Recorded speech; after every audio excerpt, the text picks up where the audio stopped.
نحمده ونصلي على رسوله الكريم اما بعد فاعوذ بالله من الشيطان الرجيم بسم الله الرحمن الرحيم اللهم صل على محمد وعلى ال محمد كما صليت على ابراهيم وعلى ال ابراهيم انك حميد مجيد اللهم بارك على محمد وعلى ال محمد كما باركت على ابراهيم وعلى ال ابراهيم انك حميد مجيد۔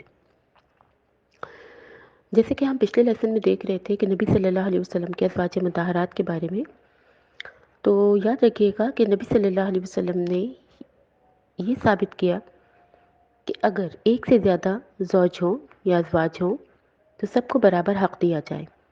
اللہ کے رسول صلی اللہ علیہ وسلم جب کہیں جاتے تھے یا کوئی معاملہ ہوتا تھا تو قرآن دازی کرتے تھے کہ کس کا نام نکلے گا۔ اس کے علاوہ نبی صلی اللہ علیہ وسلم نے باری رکھی ہوئی تھی تاکہ ہر زوج کو وقت مل سکے۔ روزانہ عصر کی نماز کے بعد ہر اپنی زوج کے پاس جاتے تھے اور پوچھتے تھے کہ کوئی کام تو نہیں یا کوئی مسئلہ تو نہیں، کیونکہ حدیث میں آتا ہے نا کہ اگر ایک سے زیادہ زوج ہو اور اگر حق نہ دے انسان تو وہ آدھے دھڑ سے آئے گا، یعنی اس نے حق ادا نہیں کیا۔ تو بہرحال اگر ایک سے زیادہ ازواج ہوں تو ان میں برابری کا حق رکھا جائے گا۔ اسی لیے اسلام نے ایک سے زیادہ بیویوں کی اجازت دے دی، جیسے کہ قرآن میں آتا ہے کہ تمہیں جو پسند ہو 2، 3 یا 4۔ یہ صرف اس لیے ہے کہ اسلام میں پاکیزہ رشتہ پسندیدہ ہے بنسبت اس کے کہ بے حیائی یا زنا کا کام کیا جائے۔ تو بہرحال نبی صلی اللہ علیہ وسلم کی سنت سے ہمیں یہ پتہ چلتا ہے کہ اسلام میں اگر ایک سے زیادہ بیویوں کی اجازت ہے تو ان کو حقوق برابر دینے ہیں۔ تو جیسے کہ ہم نے دیکھا نبی صلی اللہ علیہ وسلم کے ازواج مطہرات کے بارے میں، اس کے علاوہ نبی صلی اللہ علیہ وسلم کے ہمیں کنیزوں کے بارے میں بھی ملتا ہے، جن میں ماریہ خبطیہ تھیں، جو کہ اسکندریہ کے ایک والی مقوقس نے نبی صلی اللہ علیہ وسلم کو ہدیے کے طور پہ بھیجا تھا۔ انہی سے نبی صلی اللہ علیہ وسلم کے بیٹے ابراہیم بھی پیدا ہوئے تھے، جو کہ بہت جلد وفات پا گئے تھے۔ حضرت ریحانہ تھی، جن کو نبی صلی اللہ علیہ وسلم نے آزاد کر کے نکاح کر لیا تھا۔ اس کے علاوہ جمیلہ اور زینب کے نام بھی ہمیں ملتے ہیں۔ اس کے علاوہ نبی صلی اللہ علیہ وسلم کی جو اولاد تھی ان میں بیٹے اور بیٹیاں بھی تھیں۔ تو آج ہم مختصراً نبی صلی اللہ علیہ وسلم کے بیٹے اور بیٹیوں کے بارے میں مختصراً دیکھتے ہیں۔ نبی صلی اللہ علیہ وسلم کی ساری اولاد حضرت خدیجہ رضی اللہ تعالیٰ عنہ کے بدن سے تھی، لیکن حضرت ابراہیم جو تھے وہ حضرت ماریہ خبطیہ کے بدن سے تھے اور بہت جلد وفات پا گئے تھے۔ نبی صلی اللہ علیہ وسلم کی 4 بیٹیاں تھیں۔ نبی صلی اللہ علیہ وسلم کی بیٹی حضرت زینب، حضرت رقیہ، ام کلثوم اور حضرت فاطمہ زہرا رضی اللہ تعالیٰ عنہ تھی۔ حضرت زینب آپ کی بڑی بیٹی تھی، جن کا نکاح جو تھا اپنے خالہ زاد سے ہوا تھا۔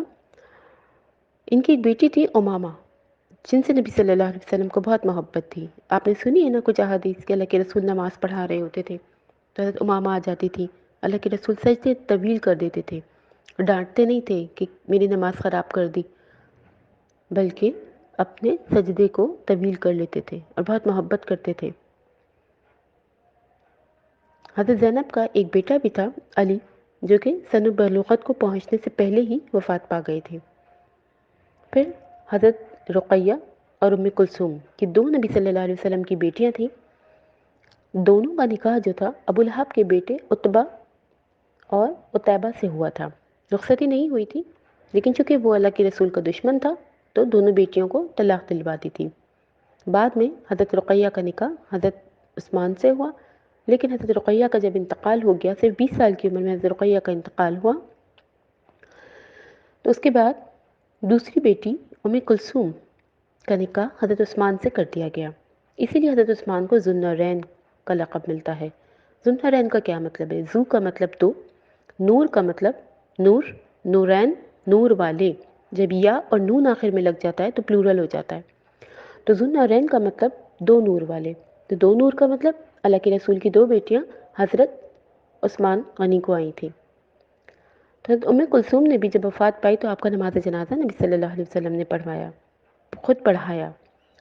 پھر اس کے بعد حضرت فاطمہ رضی اللہ تعالیٰ عنہ جو نبی صلی اللہ علیہ وسلم کی چھوٹی اور پیاری بیٹی تھی.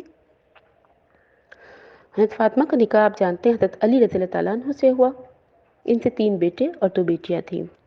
انہی کی نسل سے امام حسن حسین تھے. حضرت فاطمہ کی بیٹیاں ام کلثوم اور زینب تھیں. نبی صلی اللہ علیہ وسلم کے وصال کے 6 مہینے کے بعد حضرت فاطمہ کا بھی انتقال ہو گیا تھا. آپ دیکھیے کہ نبی صلی اللہ علیہ وسلم کی جب ہم خاندان کے بارے میں دیکھتے ہیں، بچوں کے بارے میں دیکھتے ہیں، تو نبی صلی اللہ علیہ وسلم نے اپنے کتنے پیارے بچوں کو اپنے ہاتھوں سے لحد میں اتارا. کتنا بڑا صدمہ تھا، کتنا بڑا دکھ تھا. یہاں تک کہ کفار کہتے تھے جڑ کٹا، ابتر، اس کی تو اولاد ہی نہیں ہوگی. لیکن اللہ کے رسول کو، نبی صلی اللہ علیہ وسلم کو اللہ تعالیٰ نے خوشخبری دی تھی. اِنَّا أَعْطَيْنَاكَ الْكَوْثَرَ فَصَلِّ لِرَبِّكَ وَانْحَرْ إِنَّ شَانِئَكَ هُوَ الْأَبْتَرُ. تمہارا دشمن جڑ کٹا رہے گا، بے اولاد رہے گا اور تم نام لیوا رہو گے.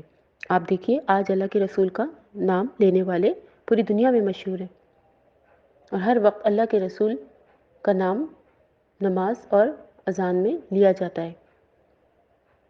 حضرت ابراہیم کا نام اور نبی صلی اللہ علیہ وسلم یعنی درود شریف کے بغیر ہماری نماز مکمل نہیں ہوتی. تو بہرحال یہ بیٹیاں تھیں. اب ہم تھوڑا سا مختصراً بیٹوں کے بارے میں دیکھتے ہیں. حضرت قاسم 2 سال کی عمر میں وفات پا گئے تھے. عبداللہ یا عبد الرحمن یہ بھی بچپن میں ہی انتقال ہو گیا تھا. حضرت ابراہیم جو کہ ماریہ قبطیہ کے بطن سے تھے، ان کا بھی بچپن میں ہی انتقال ہو گیا تھا 16 ماہ کی عمر میں. نبی صلی اللہ علیہ وسلم کے بیٹے حضرت ابراہیم کی جو کنیت تھی وہ طیب یا طاہر تھی، اور ابو القاسم بھی نبی صلی اللہ علیہ وسلم اپنے بیٹے کے نام سے ہی پکارے جاتے تھے. تو بہرحال نبی صلی اللہ علیہ وسلم کی ایک حدیث ہے کہ جب تمہیں کوئی تکلیف ہو، غم ہو تو میرے غموں کو یاد کر لینا. تو آپ دیکھیے کہ ہم نے شاید اتنے غم نہیں دیکھے جتنے اللہ کے رسول نے دیکھے، اور ہم ہر وقت جو ہے وہ روتے رہتے ہیں. ہم تکلیف میں ہیں، ہم پریشانی میں ہیں. یہ وہ لوگ تھے جو 1 ماہ جن کے گھر میں چولہا نہیں جلتا تھا. یہ وہ لوگ تھے کہ جن کے پاس 1-2 لباس ہوتے تھے، وہ بھی پیوند والے. یہ وہ لوگ تھے جو سجدہ کرتے تھے تو پیشانی پر کیچڑ اور مٹی لگ جاتی تھی. یہ وہ لوگ تھے کہ جنہوں نے اپنے ہاتھوں سے اپنے بچوں کو، اپنے نواسوں کو قبر میں اتارا. پھر کیا ہم یہ کہنے کا حق رکھتے ہیں کہ ہم پہ تو بہت پریشانیاں اور مصیبتیں ہیں؟ اللہ کے رسول کی تکلیفوں کو دیکھیے، لیکن اس کے بعد بھی اللہ کے رسول نے کبھی شکوہ نہیں کیا. اپنے نواسوں سے کتنی محبت تھی، لیکن اپنے ہاتھوں سے لحد میں اتارا. ہم اس پیغمبر کی امت میں سے ہیں. ہمیں تو بہت زیادہ صبر والا ہونا چاہیے، بہت زیادہ شکر والا ہونا چاہیے کہ اللہ تعالیٰ نے ہمیں ہر نعمت دی ہے، ہر سہولت دی ہے. جس طرح کے گھروں میں آسائش اور سہولت کے ساتھ سواریوں پہ ہم بیٹھتے ہیں، کیا اللہ کے رسول کو یہ تمام میسر تھی؟ اس کے باوجود آپ نے ساری زندگی صبر کے ساتھ ایک بہترین مثال پیش کی اپنی امت کے لیے. اللہ تعالیٰ سے دعا ہے کہ اللہ تعالیٰ ہمیں بھی صبر نصیب فرمائے، ہمارے معاملات میں بہتری کا معاملہ کرے، اور ہمیں نبی صلی اللہ علیہ وسلم کی سنتوں پہ چلنے والا بنا دے. باخر دعوانا الحمد للہ رب العالمین. السلام علیکم ورحمۃ اللہ وبرکاتہ.